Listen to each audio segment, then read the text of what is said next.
나를 찾게 되는 거죠. 이보다 더 큰 축복은 없잖아, 그죠?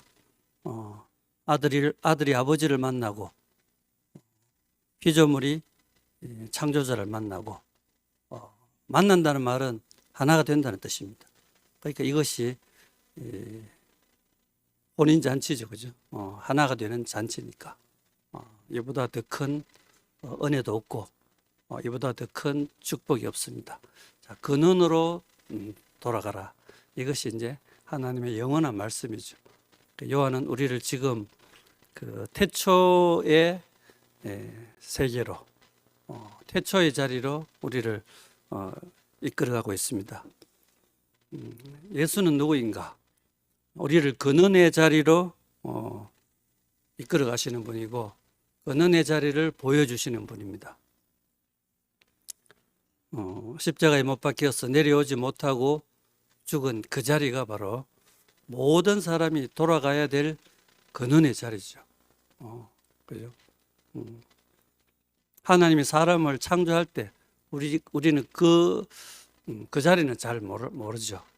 그렇지만 예수가 십자가에 못 박혀서 내려오지 못하고 죽은 자리는 우리가 보면 다 알 수 있습니다. 그게 바로 우리가 돌아가야 될 근원이죠. 그죠? 그 자리는 모든 사람이 포함될 수 있는 자리죠. 만유를 포함하는 자리. 그죠? 제가 늘 말하지만 모기도, 파리도, 바퀴벌레도 포함될 수 있는 그 만유를 포함하는 예수. 그 예수 안에 모든 사람이 하나가 될 수 있고 바로 거기가 천국이고 하나님 나라죠. 그죠? 아버지와 아들이 하나가 되고 하나님과 사람이 하나가 되는 유일한 자리가 바로 예수 안인데 구체적으로 십자가에서 내려오지 못하고 죽은 예수 안에 있다는 것입니다. 이 자리가 바로 근원의 자리입니다. 요한은 우리를 이 자리로 지금 이끌고 있습니다. 자, 오늘은 이 말씀에 대해서 좀 말씀드리겠습니다. 지금까지 한 거는 지난 시간에 한 거 복습했습니다. 요한은 로고스의 세계에서 성육신의 세계로 우리를 완전히 옮기십니다. 요한이 지금 말하려고 하는 그 뜻은 그 히랍 세계에 대해서 로고스의 세계에 대해서 지금 성육신의 세계를 선포하고 있습니다. 완전히 다른 세계를 선포하고 있는 거죠. 로고스의 세계는 우리의 생각과 이성으로 논리로 만든 세계입니다. 그죠? 그 사람들의 생각으로 만든 세계가 인류의 역사라고 할 수 있죠. 바벨탑을 쌓는 그 세계, 이거는 자기 생각이 옳을 대로 사는 사람들이 만든 세계죠, 그죠? 자기 생각이 옳을 대로 자기 영광을 구하고 자기 이름을 높이고 그래서 우리 뭉치자 하는 이게 이제 바벨론이잖아요. 이 세계에 대해서 이 로고스의 세계에 대해서 철학과 종교, 도덕 이런 것들의 세계에서 지금 요한은 성육신의 세계, 새 생명의 세계를 선포하고 있는 겁니다.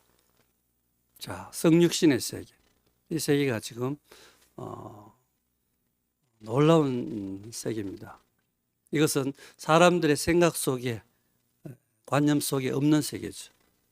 말씀이 육체가 되는 세계고 하나님과 사람이 하나 되는 세계니까 이것은 다른 말로 연합의 세계죠. 하나가 안 되는 세계에 대해서 지금 하나가 된, 연합이 된 세계를 선포하고 있는 겁니다. 이것은 사탄의 세계에 대해서 하나님의 세계를 선포하고 있는 것과 마찬가지입니다. 사탄이 선악과로 유린해버린 이 세계에 대해서 요한은 예수가 바로 이 성육신의 세계를 가져왔다, 이렇게 말하고 있는 것입니다. 이 성육신의 세계, 말씀과 사람이 하나인 세계죠. 어떤 말씀을 들었는데, 요한은 예수의 말씀을 들었죠. 예수의 말씀을 들었는데 바로 예수와 말씀이 하나구나, 이걸 보게 된 거죠. 놀랍잖아요. 제가 목사님 말씀을 처음 들었을 때, 대학교 3학년 때, 저 말씀이 너무나 진실하구나, 저 말씀과 목사님이 조금도 다르지 않구나, 그걸 보게 됐습니다. 말씀과 사람이 하나인 그 실제를 보게 됐습니다.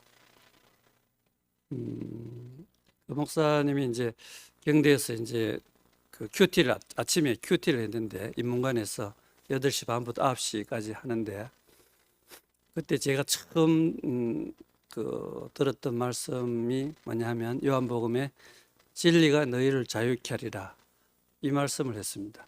근데 목사님이 진리를 뭐라고 했냐면 실제라고 말했습니다. 실제가 너희를 자유케 하리라. 그러니까 그 말이 저한테 너무나 새롭게 들렸어요. 그 진리가 우리가 아는 어떤 논리적인 진리, 합리적인 진리가 아닌, 그게 아니고 실제, 어떤 실제가 너희를 자유케 하리라. 이 예수님의 말씀을 목사님이 하는데 굉장히 새롭고 놀라웠어요. 내가 실제가 없어서 자유하지 못하는구나. 경북대학교 교훈이 진리, 정의, 자유, 그렇죠? 진리, 긍지, 자유, 그렇습니다. 근데 그 진리라는 게 대학교가 추구하는 교훈이잖아요. 진리. 근데 그 진리가 아니고 실제가 너희를 자유케 하리라. 저는 그때 우리 목사님은 실제가 있는 분이구나. 우리는 다 진리를 추구하고 있는데 목사님은 실제가 있는 분이구나. 그래서 실제가 있어서 자유하는 분이구나. 그걸 제가 알게 되었습니다. 그래서 그때부터 이제 목사님에게 그 마음이 빼앗겼죠. 저분은 실제가 있는 분이구나. 우리가 생각하는 진리가 아니고 실제, 어떤 실제, 잘 모르지만 실제가 있는 분이구나. 그래서 참 다른 사람이구나, 이렇게 알아졌습니다. 실제가 있는 사람. 그러니까 그때 목사님은 요한복음을 말씀했는데 말씀과 자신이 하나였던 거죠. 그 말씀과 사람이 하나인 것이 실제입니다. 말씀과 사람이 하나 되는 것이 실제죠. 우리는 성경을 읽고 했지만 성경 따로 사람 따로 했어요. 그러니까 실제가 없는 거라. 실제가 없으니까 자유하지 못하고 세상에 매이게 되고 그랬습니다. 요한은 지금 예수의 말씀과 예수가 하나라는 사실을 본 거죠. 그게 아주 새로운 세계를 본 겁니다. 성육신의 세계. 빛이 있으라고 하나님이 말씀했죠. 하나님 빛이 있으라 했는데 빛이 있으라 말씀하신 하나님이 바로 빛이죠. 그죠? 하나님 말씀과 하나님이 하나죠. 빛이 있으라 한 분이 바로 빛이라는 겁니다. 예수님은 놋뱀을 쳐다보라 그랬죠. 놋뱀을 쳐다보라. 그 예수님 바로 놋뱀이죠. 그죠? 그러니까 어떤 말을 한 사람이 바로 그 사람 자신이죠. 우리 목사님은 십자가에서 내려오지 못하고 죽은 예수를 보라 그랬죠. 우리한테. 근데 그러면 목사님은 십자가에서 내려오지 못하고 죽은 사람이죠. 그죠? 우리가 어떤 말을 한다는 것은 바로 그 사람인 거죠. 그 사람이 아닌데 말을 하면 이게 바로 로고스죠. 근데 그 사람이 그 말을 하는 것이 레마입니다. 이게 실제입니다. 그러니까 우리가 어떤 사람한테 가서 십자가에 달려서 내려오지 못하는 예수를 쳐다봐라, 그렇게 말을 할 때 그 사람은 어떤 사람입니까? 십자가에 달려 내려오지 못하고 죽은 예수 안에 있는 사람이죠. 십자가에 달려 내려오지 못하고 있는 사람이죠. 그 사람이 그 말을 할 수 있는 겁니다. 그냥 말을 하면 권세가 없죠. 그죠? 살아있는 말씀이 아니죠. 내가 그 사람일 때, 그 말씀이 나 자신일 때 말할 때, 그게 살아있는 말씀이고 그게 실제가 있는 사람이죠. 그죠? 안 그러면 거짓말이 됩니다. 자기는 그 사람이 알면서 이렇게 말하면 그것은 실제가 아니죠. 그것은 하나님의 말씀이 아닌 겁니다. 그죠? 그렇게 설교를 하는 것이 아니고 그 말씀이 바로 나 자신인 때 그게 이제 진짜 말씀이죠. 요즘 이제 목사님이 성육신을 규화목이라고 비유했는데 이거는 물질의 세계에서 하는 말이고 생명의 세계에서는 그럴 수가 없다. 이렇게 말씀했습니다. 아주 놀랍잖아요. 그죠? 우리가 이 성육신을 말씀을 많이 들으면 어느 날 조금씩 변화돼서 성육신 될 것이다. 말씀이 나 자신이 될 것이다. 이렇게 생각하는데 그게 아니고 우리가 그동안 목사님의 말씀을 듣고 다 그렇게 알아왔잖아요. 그죠? 말씀이 많이 내 속에 쌓여서 그것이 내 육신이 될 것이다. 그렇게 생각했죠. 그러면 우리 육체가 그 영광스러운 육체가 될 것이다. 그렇게 생각했습니다. 그런데 이번에 목사님 뭐라고 말씀하냐면 십자가에 달려서 내려오지 못하고 죽은 예수를 쳐다보면 즉시 거듭나고 즉시 새 사람이 되고 즉시 살아난다. 이렇게 말씀했어요. 완전히 다르죠. 목사님이 제가 군대에 있을 때 편지 내용의 첫 부분에 너와 내가 만나는 이 자리에 하나님의 영광이 육체로 임할 것이다. 깜짝 놀랐어요. 너와 내가 만나는 이 자리에 하나님의 영광이 육체로 임할 것이다. 그게 성육신 아닙니까? 성육신. 하나님의 말씀이 육체로 임하는 게 성육신이잖아요. 그러니까 나는 목사님은 그런 사람을 보였어요. 하나님의 말씀이 육체로 임한 분으로 보였는데 나는 언제 되겠노? 그렇게 이제 아주 까마득한 미래로 생각했는데 그 편지를 받고 소망이 생겼어요. 어느 날 하나님 말씀이 내 육체에 임해서 내가 영광스러운 육체가 되겠구나. 그런 소망을 가졌습니다. 그런데 목사님과 함께 오래 살았는데 핫세월이죠. 언제 내가 영광스러운 육체가 됐다는 생각을 한 번도 해본 적이 없습니다. 그런데 놀랍게도 구속의 복음이 선포됐잖아요. 구속의 복음을 듣고 내가 십자가에서 못 내려온 예수 안에 내가 포함이 딱 된 것을 알았을 때 십자가에서 못 내려온 예수와 내가 하나인 사실을 알았을 때 영광스러운 육체로 살게 됐습니다. 놀랍지 않습니까? 그러니까 이 구속의 복음이 안 왔으면 우리는 육체를 저주하고 그 육체를 탓할 뻔했어요. 이 육체 때문에 언제 내가 이 육체를 벗어버리겠나. 그렇게 옛날에 그 소도사들이 다 그렇게 했잖아요. 그 믿음 생활하는 사람들이 다 그렇게 육체를 벗어버리려고 그렇게 했잖아요. 근데 그럴 필요가 없이 이제 너무나 이렇게 우리 육체가 영광스러워지는 자리가 발견된 거죠. 우리 십자가에서 못 내려오고 죽은 예수 안에 내가 포함되기만 하면, 그 안에 내가 발견되기만 하면 우리가 예수와 한 사람이 되고 한 육체가 되고 한 운명이 되고 한 생명이 되고 이런 기적 같은 일이 일어나는 거죠. 그죠? 이게 놀라운 복음이죠. 구속의 복음.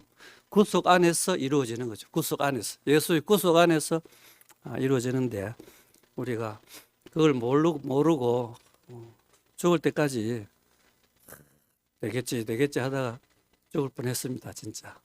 그죠? 즉시 거듭나고 즉시 새 사람 되고 즉시 살아나는 우리가 이 복음을 듣고 있습니다. 바울은 예수와 함께 죽고 함께 산다. 이제 그렇게 말하잖아요. 이게 이게 성육신입니다. 바울이 말하는 성육신의 표현입니다. 예수와 함께 죽으면 예수와 함께 산다. 이게 우리가 거룩한 몸이 되는 거죠.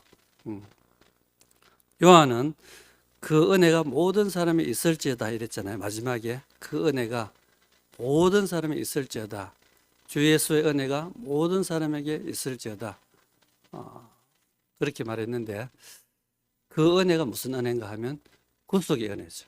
구속의 은혜. 구속의 은혜가 오면 우리가 성육신이 되는 거죠. 요한은 이미 예수의 말씀을 듣고 십자가에서 내려오지 못하고 죽은 예수를 보고 성육신이 된 사람으로서 지금 요한복음을 쓰고 있는 거죠. 자신이 성육신이 안 됐는데 이렇게 쓸 수는 없잖아요. 그래서 요한은 바로 구속의 은혜 안에서 완전히 다른 사람이 돼가지고 요한계시록에 보면은 모든 사람들이 들어올 수 있는 그 문을 말하고 있습니다. 12진주문. 모든 사람이 들어올 수 있는 그 세계. 이게 바로 구속의 세계죠. 구속 안으로 들어오지 못할 사람은 아무도 없다는 겁니다. 밤낮으로 열려있는 12진주문. 이게 바로 요한이 말하고 있는 구속 안에 있는 세계입니다. 그래서 우리가 잘못 알았던 게 죽음을 살아내라, 죽음을 지불하라. 목사님이 그렇게 말씀하셨으니까.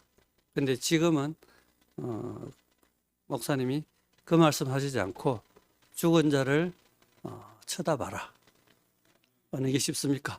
죽음을 살아내려고 하고 죽음을 지불하려고 하고 내가 죽은 자로 살려고 애를 쓰는 게 아니고 죽은 자를 쳐다보기만 하면 내가 죽은 자로 즉시 살게 되는 이 복음이 구속의 복음인 거죠.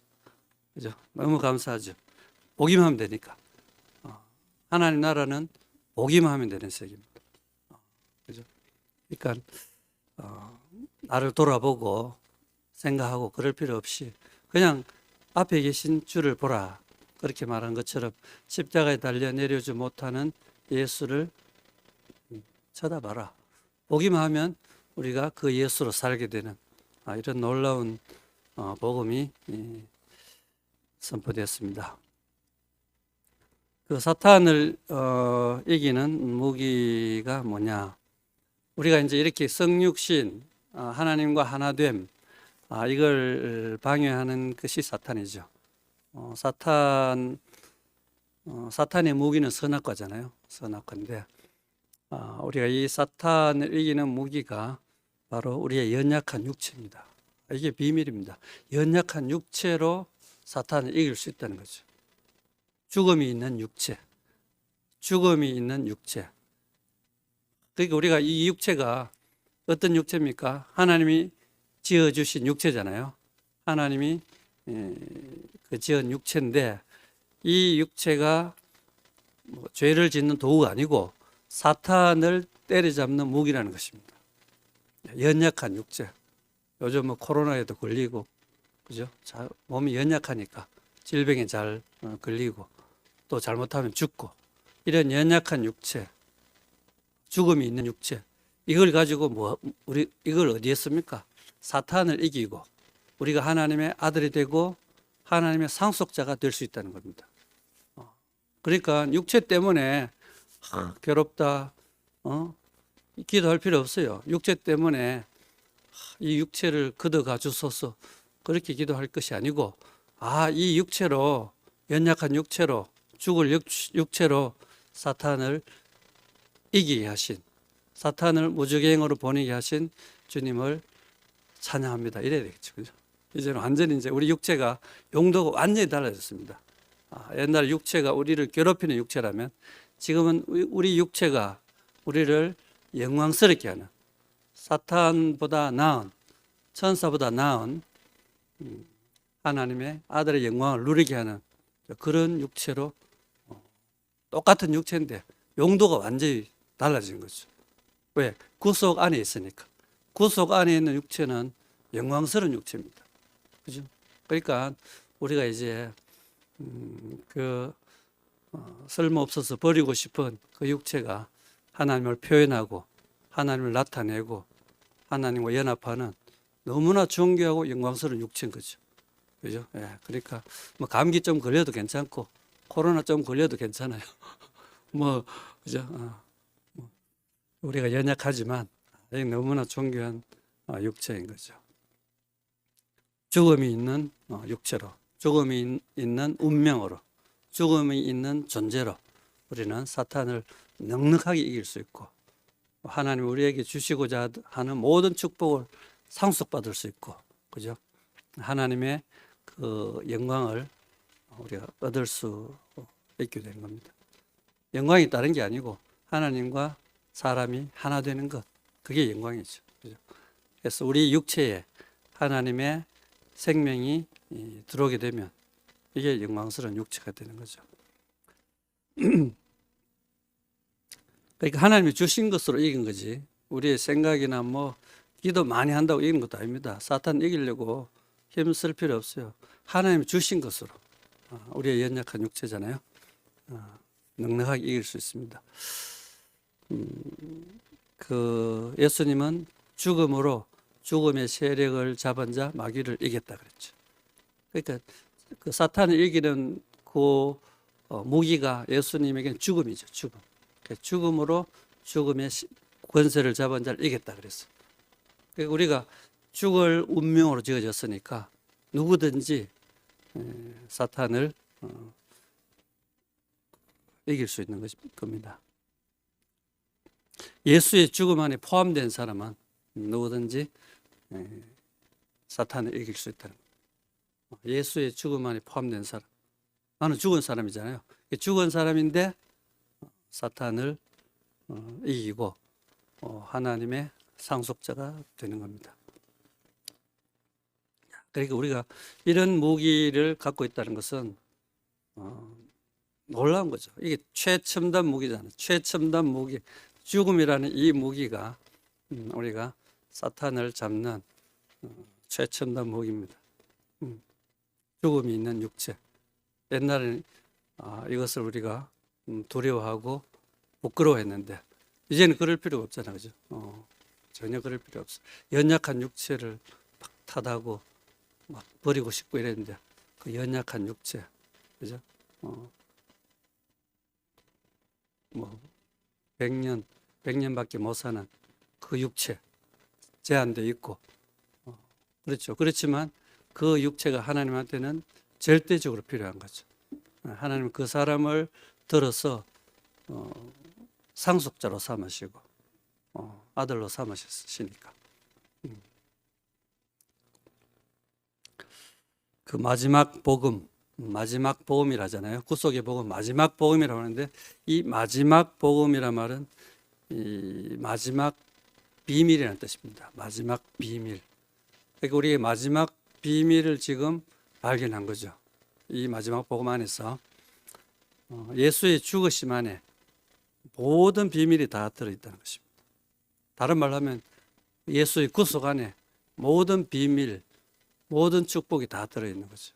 그러니까 우리가 이제 한 가지만 있으면 다 되는 거죠. 예수의 구속. 이것만 있으면 이 안에 승리도 있고 연합도 있고 화평도 있고 사랑도 있고 자유도 있고 평등도 있고 평화도 있고 그 예수의 구속 안에 우리가 가지고 싶은 게 다 들어 있습니다. 그죠? 이 구속이라는 보물 하나만 다 가지고 있으면 이 보물 상자를 열면 이 속에 온갖 좋은 것들이 다 들어 있는 거라. 이게 따로 내가 막 사랑하려고 하고 연합하려고 하고 화평하려고 안 해도 된다는 거죠. 내가 이 구속이 있으면, 내가 예수의 구속 안에 있으면 하나님이 우리에게 주시고자 하는 다 들어있는 거죠.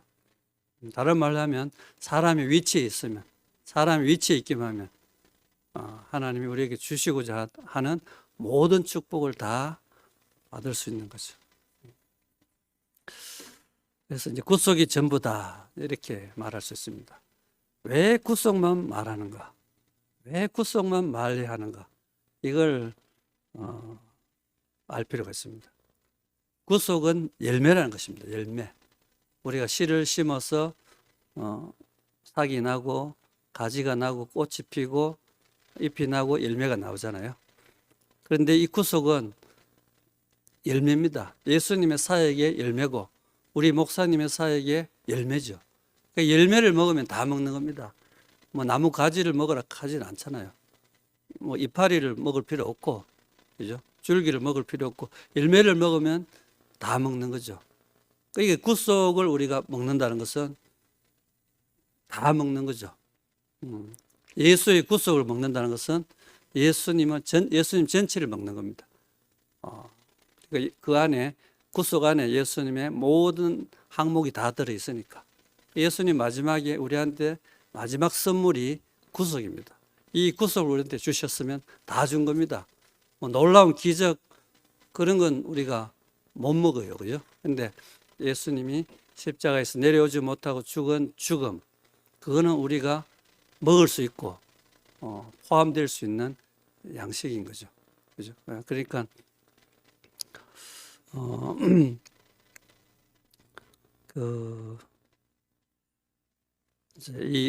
그 열매 안에 다 들어있다. 이것이 이제 참 중요합니다. 이게 이제 생명의 열매고, 예수님의 사역의 열매고, 우리 인생의 열매도 결국 이 구속 안으로 들어올 때 열매가 맺히는 거죠. 그죠? 그러니까 이 구속이 없이는 그동안 주님을 잘 따라왔는데 열매가 없는 거나 마찬가지라. 그러면 이게 뭐가 됩니까? 그죠?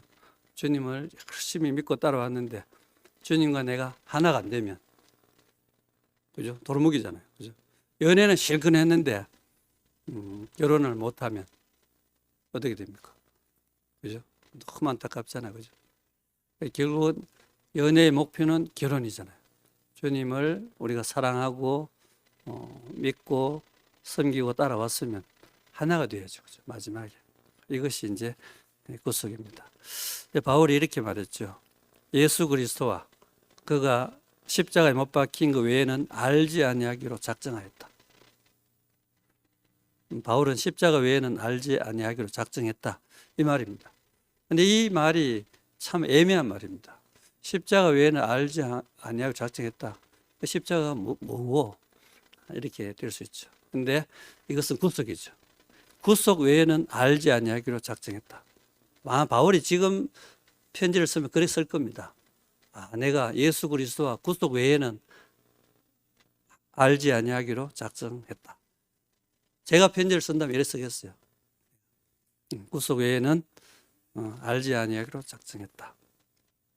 구속 안에 다 들어있다 그랬죠. 아까 열매 안에 씨도 있고 잎도 있고 꽃도 있고 다 들어있다 그랬죠. 이 구속 안에 연합이 있고 영생이 있고 안식이 있고 사랑이 있고 다 들어있습니다. 그죠? 이 구속이라는 보물상자, 그걸 우리가 목사님으로부터 선물 받은 겁니다. 구속이라는 보물상자. 이건 돈 주고 못 삽니다. 돈 주고. 이건 아무리 돈이 많아도 못 사는 보물상자입니다. 십자가에서 못 내려오는 예수 안에 모든 게 다 들어있습니다. 모든 게, 인생의 모든 축복, 모든 영광, 이게 다 들어있는 거죠. 구속의 길, 구속의 노선, 구속에 있는 길이 있고 노선이 있어요. 이걸 좀 살펴보겠습니다. 구속 안으로 가는 길이라고도 할 수 있죠. 구속 안으로 들어가는 길.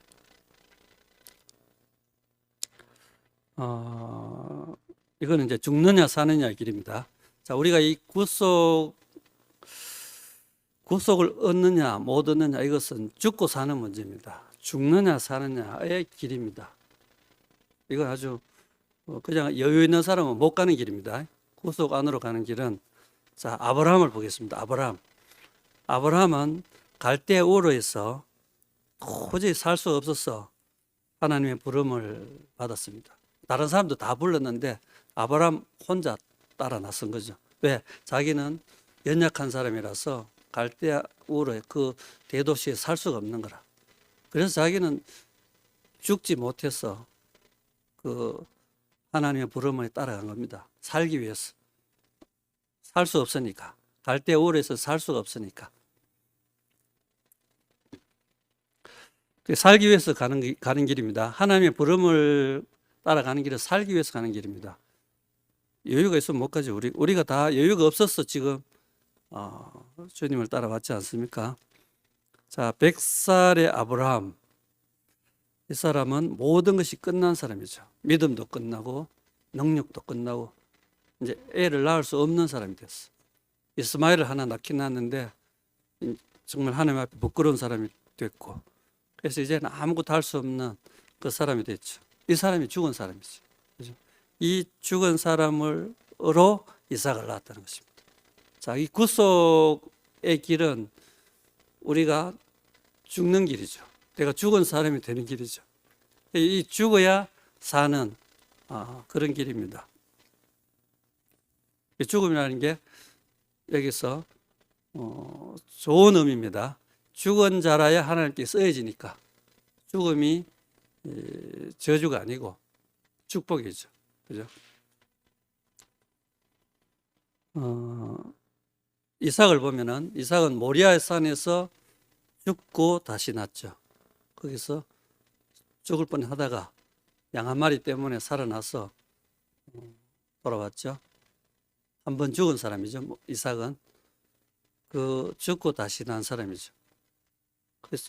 그래서 이삭은 나중에 눈이 멀었죠. 아버지 아브라함 때문에 축복을 많이 받았지만 마지막에 눈이 멀었어요. 눈이 먼 사람이 됐단 말은 죽은 사람이 마찬가지죠. 이 이삭이 야곱을 축복했죠. 눈이 먼 사람인데 하나님의 경륜에 쓰여졌죠. 하나님이 쓰는 원칙을 우리가 알 수 있죠. 그죠? 죽은 사람을 쓰시는구나. 그러니까 이삭은 눈이 먼 사람으로 야곱을 축복했는데 실수했죠. 실수했는데 하나님께 쓰인 거라. 그러니까 그 구속의 길에 있는 사람은 실수를 해도 하나님께 쓰인다는 거죠. 그렇게 참 은혜 아닌 것이 없죠. 은혜 아닌 것이 없어. 그죠? 야곱은 130세에 모든 것을 잃고 바로를 2번 축복했죠. 모든 걸 잃었다는 것은 뭡니까? 죽은 사람이 된 거죠. 살아있으면 죽은 사람 마찬가지라. 가정은 풍비박산되고 뭐 아무것도 가진 건 없고 몸은 아프고 지팡이를 짚고 그런데 바로를 축복하는 사람이 됐단 말이죠. 모든 걸 다 잃었는데 소유는 다 잃었는데 존재가 쓰여진 거죠. 이게 존재가 있으니까 우리의 소유가 오히려 존재를 방해하는 거죠. 그러니까 우리가 존재만 있으면 하나님께 쓰일 수 있다는 거죠. 130살의 야곱은 존재만 남은 사람인 거죠. 그러니까 야곱으로서는 죽은 사람인데 하나님께 쓰여서 그 세상의 영광을 가진 사람이 아무것도 아니고 그 사람을 축복할 수 있는 더 나은 영광을 가진 사람이죠. 참 사람의 영광을 가진 사람이죠. 그죠? 야곱은. 모세는 80세에 입이 둔한 사람이죠. 입이 둔한 사람. 말을 못하는 사람. 이 말은 아무 할 말이 없는 사람. 뭐 할 말이 없는 사람. 입이 있어도 할 말이 없는 사람. 너무 부끄러웠어. 80살에 그 양치는 목자 모세는 입이 둔한 사람입니다. 할 말이 없는 사람은 죽은 사람이죠. 이 사람을 들어서 이스라엘의 구원자가 되게 했습니다. 하나님의 지혜와 경륜은 놀랍죠. 다윗은 아버지께 버림받은 사람이에요. 아버지께 버림받은 사람이 이 사람은 뭐 죽은 사람이 마찬가지죠. 아버지가 내놓은 자식이니까. 그런 다윗을 들어서 이스라엘의 왕이 되겠다는 겁니다. 그러니까 우리가 이 하나님 하시는 일을 보면 너무 신기해요. 정말 그죠? 이런 죽은 사람, 죽은 자 같은 사람, 이런 사람을 들어서 하나님 당신의 일을 하신단 말이에요. 그죠? 우리 일이 끝난 사람 하나님 일을 할 수 있는 거죠. 자기 일이 끝난 사람들. 여기 전부 다 그렇죠. 그죠? 아브라함, 이삭, 야곱, 모세, 다윗 전부 다 자기 일을 할 수 없는 사람, 능력도 없고 눈은 멀고 모든 걸 다 잃어버리고 뭐 할 말도 없고 입이 둔하고 아버지께 버림받았어. 그죠? 이런 사람들, 정말 이런 절망적인 사람들을 들어서 아무 할 일이 없는 사람, 자기로서는 할 일이 없는 사람을 들어서 하나님의 일을 맡긴다는 겁니다. 이게 하나님의 위임이죠. 그죠? 그러니까 나로서는 아무 할 일이 없고 할 말이 없고 아무 쓸모없는 사람, 이런 사람을 들어서 하나님이 당신의 일을 하신다는 겁니다. 목사님이 최근에 이제 하나님의 일을 할 때가 왔다. 하나님의 일을 할 때가 왔다. 그죠? 이렇게 선포했습니다. 이제 우리 일은 없다. 우리 일은 끝났다. 예수의 구속 안에서 우리는 죽은 사람이니까 우리 일을 할 수가 없어요. 우리 일도 없을 뿐더러 일을 할 수가 없어. 죽은 사람이 뭘 하겠습니까? 그러니까 할 일은 하나밖에 없어. 하나님의 일을 할 것밖에 없어요. 하나님의 일. 그러니까 우리가 얼마나 복 받았습니까? 하나님의 일을 하는 사람이니까 얼마나 복이 많습니까? 다말은 그 기업을 얻기 위해서 자기 시아버지 유다와 상관해서 베레스라는 아들을 낳았죠.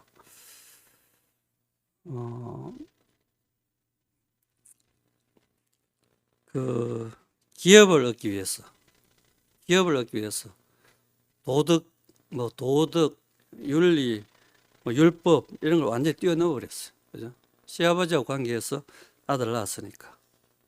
자, 기업을 얻는 길, 이게 바로 구속 안으로 들어가는 길이죠.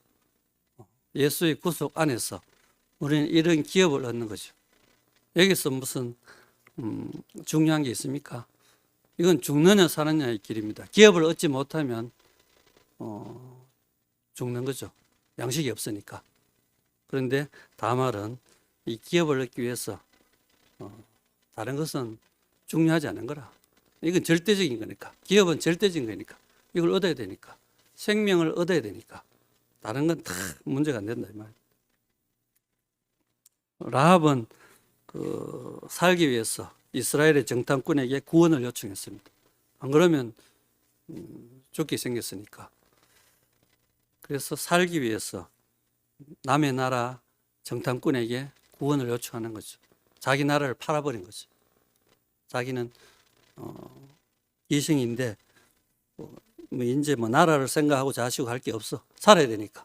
그러니까 자기 나라 팔아버리고 남의 나라로 가게 된 겁니다. 자, 살아야 된다. 아까 처음에 그랬죠. 우리가 죽느냐 사느냐 이것만 인생의 문제라 그랬죠. 죽느냐 사느냐. 자, 내가 지금 살아있냐 죽었냐 이것만이 문제입니다. 다른 것은 아무것도 중요하지 않습니다.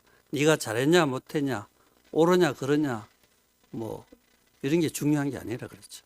네가 전에 뭘 했냐 안 했냐 이런 게 중요한 게 아니고 내가 지금 살기 위해서 내가 살아있다 이걸 위해서 우리는 무엇이라도 할 수 있다는 겁니다. 룻이라는 여자는 먹고 살기 위해서 생존하기 위해서 시어머니 나오미를 따라서 베들레헴으로 갔죠. 그죠? 그러니까 자기 나라 아닌 이스라엘 땅으로 간 거죠. 자기는 모압 여자지만 먹고 살아야 되니까 지금 지금 흉년에 살아야 되니까 이것이 구속의 길입니다. 구속의 길. 살아야 되니까 그죠? 그래서 우리가 이런 여자들을 정죄할 수가 없어요. 살 길을 택해가는데 누가 뭘 하겠습니까? 바세바는 다윗이 부르니까 어쩔 수 없이 끌려가서 솔로몬을 낳았죠. 안 가면 어떻게 됩니까? 안 가면 죽을 거 아니겠습니까? 왕이 부르는데 감히 안 가면 죽죠. 그러니까 부름이 끌려가는 길. 이게 바로 예수의 구속 안으로 가는 길입니다. 그러니까 이게 여유가 있는 사람 가겠습니까? 못 가겠습니까? 여유가 있고 배부른 사람은 못 가는 길이죠. 내가 살아야 되는 사람, 살아야 되는 사람이 가는 길이 예수의 구속 안으로 가는 길입니다. 그죠? 그러니까 우리가 죽느냐 사느냐 이것이 문제로다 하듯이 정말 그렇습니다. 마리아는 부끄러운 여자로서 예수를 낳았죠. 처녀의 신분에 어떻게 애를 낳습니까? 참 우리가 이해할 수 없는 사건인데 분명히 마리아는 부끄러운 여자일 겁니다. 그런데 하나님과 결혼해서 예수라는 아들을 낳았죠. 너무나 부끄러운 여자인데, 그죠? 하나님이 쓰시는 방법이 참 기이합니다. 이런 부끄러운 여자들을 들어서 그 기업을 주고 아들을 주고 양식을 주고 이렇게 하죠, 그죠? 이게 바로 생명의 노선이고 구속의 노선입니다, 그죠? 그러니까 우리가 뭐 선악의 그 선악이 문제도 아니고 지식이 문제도 아니고 소유나 미덕이 문제가 아니고 이런 터널을 다 뚫어버렸어요. 이 5 여자들이 선악의 터널, 소유의 터널, 지식의 터널, 미덕의 터널 이걸 확 뚫어버리고 이게 오로지 그 예수 안으로 예수의 구속 안으로 들어가는 길을 만들어 준 거죠. 예수 안으로 직통하는 이 길을 만들었단 말이에요. 그러니까 우리가 그 예수와 연합하는 이 길에는 어떤 것도 방해될 수가 없어요. 예수와 연합하는 길, 그 구속을 받는 이 길은 중간에 어떤 것도 방해될 것이 없단 말이에요. 선악의 지식이나 능력이나 소유나 미덕이나 이런 것이 중요하지 않단 말입니다. 내가 살아야 되는 길이니까 내가 살아야 되는 그 길에 거기는 오로지 구속만이 중요한 거죠. 그죠? 구속만이 중요한 겁니다. 그러니까 이게 이제 우리가 성경에서 보는 그 구속의 길을 만든 사람들입니다. 아브라함부터 이 5 여자 이르기까지 이 구속의 길을 확 뚫었어요. 터널도 뚫고 산도 뚫고 도로 공사를 한 거죠. 마지막에 예수가 이 구속의 길의 마지막 주자입니다. 예수는 마지막 주자로서 이 구속의 길을 완성하시죠. 어디서? 십자가에 못 박혀서 내려오지 못하고 죽은 이 자리가 바로 구속의 종착점입니다. 구속의 사역의 종착점, 목적지, 여기에 도달한 겁니다. 예수님이 마지막 그 계주를 잘 달려가지고 여기 딱 도착해가지고 사탄의 모든 계략을 다 끝내버리고 하나님 나라를 완성하신 겁니다. 구속 안에 있는 세계가 여기서 열리기 시작한 거죠. 예수와 연합하는 세계. 그러니까 우리가 이 구속의 자리까지 오는데 하는 구약의 그 사람들이 이 길을 만들었다는 걸 볼 수가 있는데 예수님이 이제 우리는 이제 그런 그 구속의 길이 완성된 이 자리를 보게 되면 우리가 이제 쉽게 포함이 되는 거죠. 우리가 길을 뚫을 필요는 없잖아요, 그죠? 그분들이 다 해놨으니까. 우리는 이제 이 자리가 내 자리구나 이렇게 알기만 하면 바로 누릴 수 있는 거죠. 구속의 자리. 이 자리는 모든 인류를 부르는 자리입니다. 아까도 말한 것처럼 바퀴벌레도 모기도 파리도 모든 사람이 옥에 있는 영들도 다 포함되는 이 자리. 그죠? 그러니까 온 인류가 하나로 만나지는 자리죠.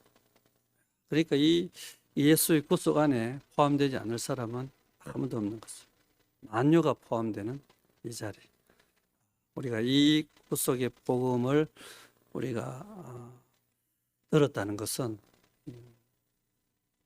그 최종 목적지에 도달한 거죠. 최종 목적지. 예수와 연합하는 이 자리, 예수와 결혼하는 이 자리에 우리가 오게 된 겁니다. 교회의 정체성. 목사님이 최근에 교회는 변질될 수 있다. 교회는 부패될 수 있다. 이렇게 말했습니다. 이 말은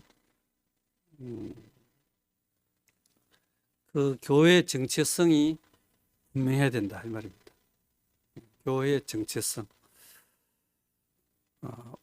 그 정체성이 분명하지 않으면 흔들리게 되고 무너지게 된다는 이야기입니다. 교회는 머리이신 그리스도와 한 생명이어야 된다 그 말입니다.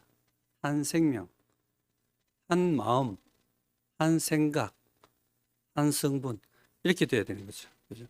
그러니까 교회가 머리이신 그리스도와 다르다면 이건 변질이죠. 이거는 부패고. 그러니까 각각 개인의 정체성도 중요하지만 교회의 정체성이 더욱더 중요하죠. 그죠? 그래서 우리가 머리가 있는 그리스도가 있는 그 자리에 함께 있어야 되고 머리이신 그리스도 안에 포함되어 있어야 되고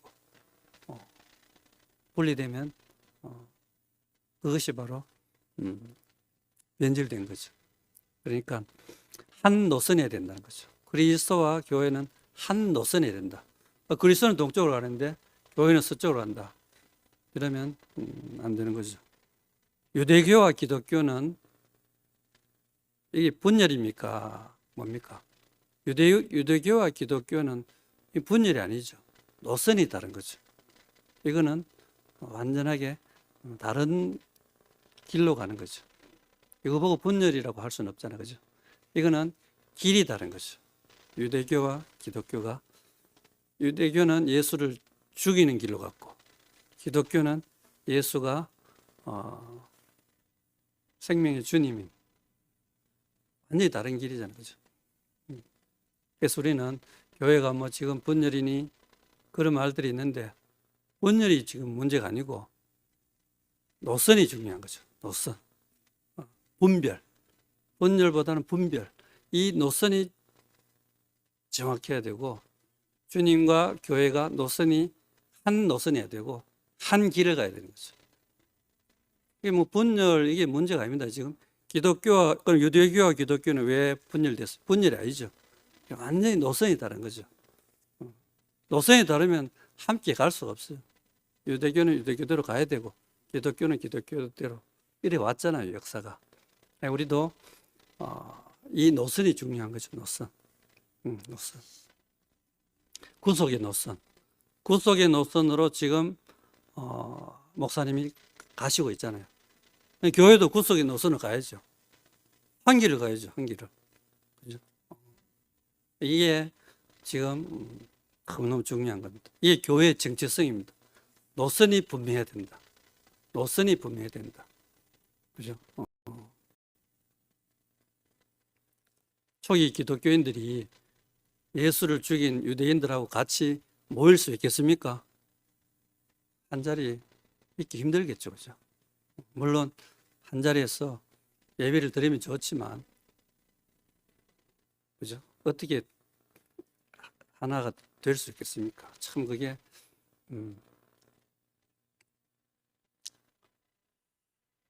노선이 다르면 참 그게 하나가 되기 어렵죠.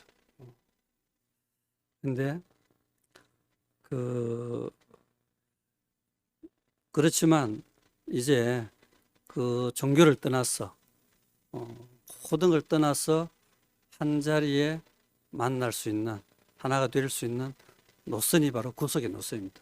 자, 우리가 이 구속의 노선, 구속의 복음을 전하기만 하면 온 인류가 하나로 만나지는 이 길이 열린 거죠. 그죠? 그러니까 문제될 것은 아무것도 없습니다. 문제될 것은 아무도 없고 오로지 그리스도가 지금 어디에 있는가, 어디로 가고 있는가 이것만이 중요한 거죠. 그리스도는 변질될 수 없습니다. 교회는 변질될 수 있어도 그리스도는 변질될 수가 없습니다. 예. 그리스도는 언제나 십자가에 못 박혀서 내려오지 못하는 그 자리에 있기 때문에 그 자리에 영원히 어제나 오늘이나 영원히 그 자리에 계십니다. 그죠? 그 자리에서 우리를 기다리고 있고 우리를 포함하고 있기 때문에 변질될 수가 없습니다. 그러니까 이 예수의 죽음 안에 포함된 사람들, 이게 교회의 정체성이죠. 예수의 죽음 안에 포함된 사람들, 이 사람들은 그리스도와 함께 있는 거니까 변질될 수가 없는 거죠. 그러니까 우리가 변질되지 않으려면 그 예수 안에 포함되어 있으면 되는 거죠. 예수 안에. 그러니까 예수의 구속 안에 있으면 결코 변질되지 않죠. 그러나 구속을 떠나거나 그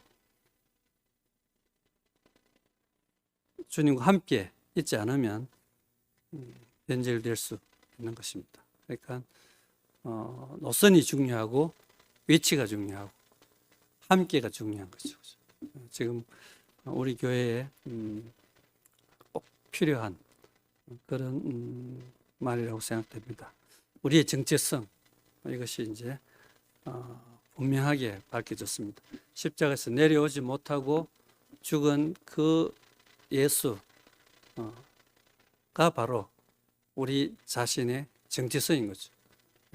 그것만 확실하면 교회는 영원히 주님과 함께 주님 안에서 영생을 누리는 그런 생명의 동산이 될 것입니다. 주님을 찬양합니다.